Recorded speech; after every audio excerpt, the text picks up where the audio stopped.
Hi y'all, I'm Taylor. I'm a therapist and I love metal music. So let's listen to a metal song, react to the lyrics, and talk about how they relate to your mental health. But first, very important, we have a support wall. It's a place where you can open up about anything that you're struggling with, and our community will reply with love and encouragement. The best part is it's right here in the YouTube comments. So all you have to do at any point during this video, if you want to share something big or small, is tag at HeartSupport in the comments and comment below. Okay, amazing.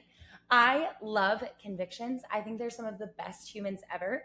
And so we're going to react to The Price of Grace.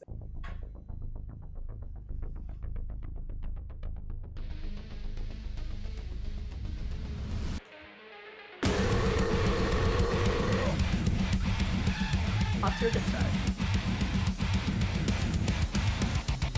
Circles through circles, I'm spiraling around the room. This phone call, I'm in denial, lost in the setting of your silence. Lost in the setting of your silence. They found the note you left behind, and the lethal dose you took that night. We lost touch when the basement door was melted fruit.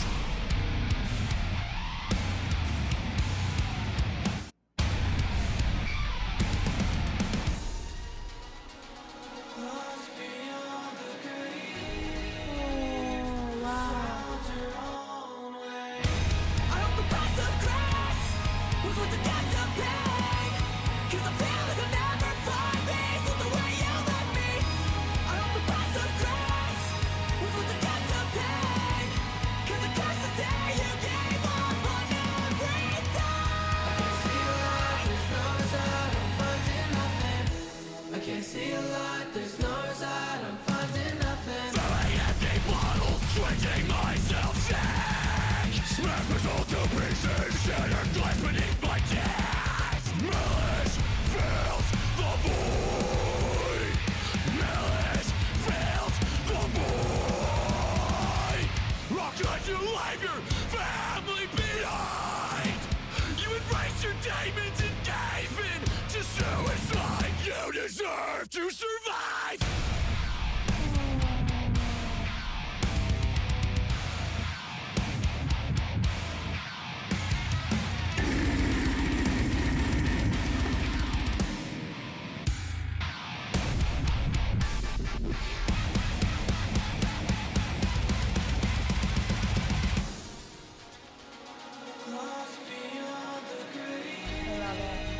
I love it.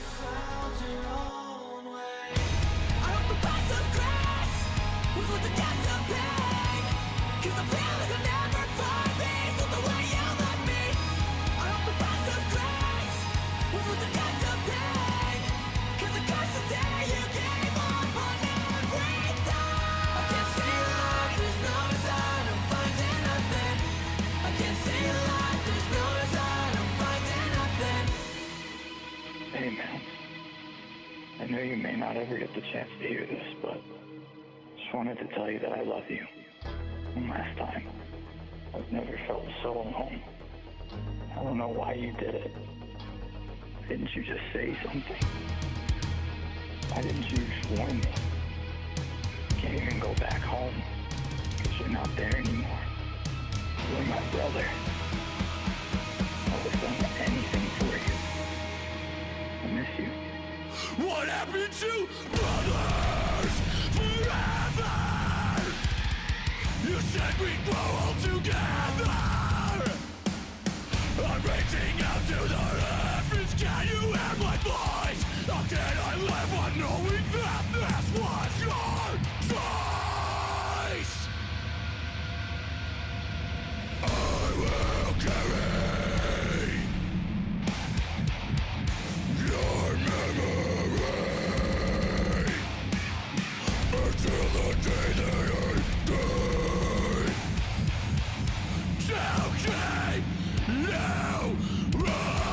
alive.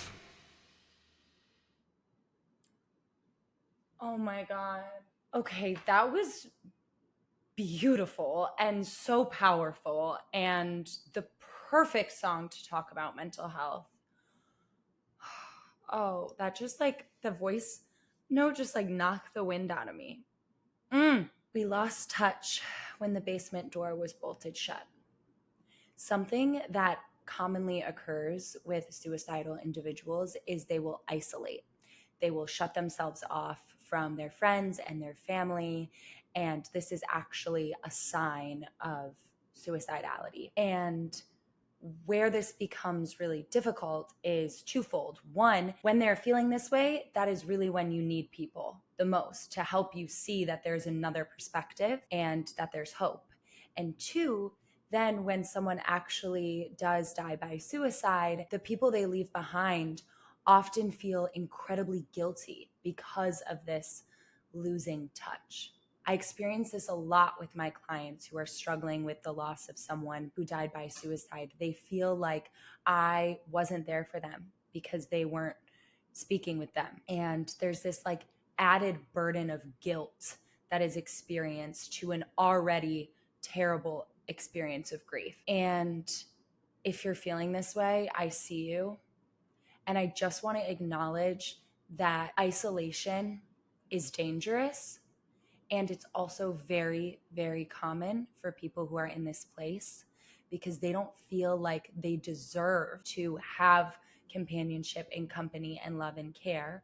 Or they often feel like people will try to talk them out of something that they have already decided to do. And so, although it can be really hard, my encouragement is to remember that this is just a symptom of a sickness, right? Isolation is a symptom of a sickness that this individual was struggling with. And although you wish that you could have been there for them, that wish doesn't mean that it is your fault and nor your responsibility, right? And it can be really hard to grapple with that. And so if you're going through that right now, please tag us in the comments and share if you're feeling guilty after losing touch with someone and then maybe they experienced something terrible or maybe they took their own life. Please share with us. We want to be there for you. Oh gosh. I hope the price of grace was worth the gift of pain because I curse the day you gave up on everything. Often individuals who are experiencing suicidal thoughts believe the opposite. They believe that if they were to leave this earth, it would actually be a blessing. It would be a gift, that people around them would be better off without them. And I can tell you with 100% certainty from experience, from seeing the aftermath of suicide, that that is never the case. That losing someone to suicide always feels like a package of pain was delivered to the people close to them, doorstep. You know, whether you have a good relationship with the people around you or not, whether you feel like you deserve them or whether you feel like they love you or not, in the aftermath, it is always heartbreak and heartache. And so, although I always encourage suicidal individuals, I want them to find a reason to live for themselves. And I know that their life has a purpose and there is joy and a reason for them to live for themselves. Sometimes it is easier to do something for someone else than it is for yourself. And sometimes that reminder that the people around you would be devastated, even if it's hard to believe, is an encouragement for someone to keep going so that they can get to the place of doing it for themselves. It's like when you go to the gym. I think it's always easier to go to the gym with a friend or to go to a workout class with a friend. There's so many times where an early workout class, I won't go if it's just for me, but if I know my friend is going and I'm meeting them there, it will get me out of bed and it will get me there. And then once I get in the habit, then I start to see the benefits and why working out is good for me and I can do it on my own. It's the same thing for individuals who are experiencing suicide. If they can do it for the other people around them so they don't cause them pain for a little while, then that gives them space and time to heal and to start to find the reasons for why they are living for themselves. Are you struggling with feeling like everyone around you would be better off if you weren't here? Do you feel like a burden? Share in the comments below by tagging at HeartSupport and we will encourage you. I want to talk about the voicemail in that song, and I think it goes back to this phone call, I'm in denial. I think one of the hardest experiences of grief is when it catches us by surprise And I think grief always catches us by surprise, but in the aftermath of really big grief, there are these moments where you forget that the person is no longer with us, and you'll go to call them and you'll see something that will remind you of them, a funny meme or a joke you used to have, or you'll hear your favorite song and you'll say, oh, I have to tell this person. And there's that split second where your brain forgets, and it's so painful in the remembering. And in those moments, my encouragement, something that I found can be really helpful for my clients, is to do a couple of different things. One, share it with someone else, tell them what happened and your pang of pain in the remembering. Two, also share it with them. If even if prayer isn't something you believe in, it can be really cathartic to just share. Like, I often encourage my clients to journal, to write letters to the people that they've lost when they're feeling big pain, to send voice notes, to just speak out loud to them, to speak in their mind to them.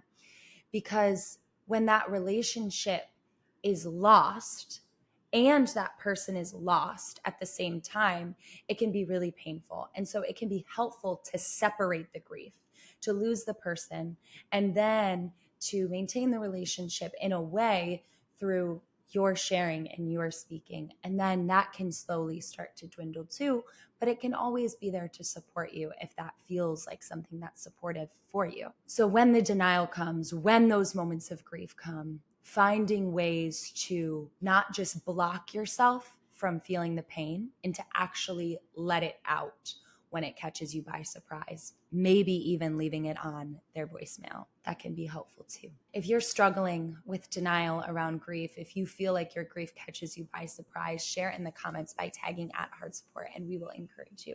Holy cow, I love Convictions, and this song is so beautiful, and it's such a gift to anyone who has lost anyone to suicide.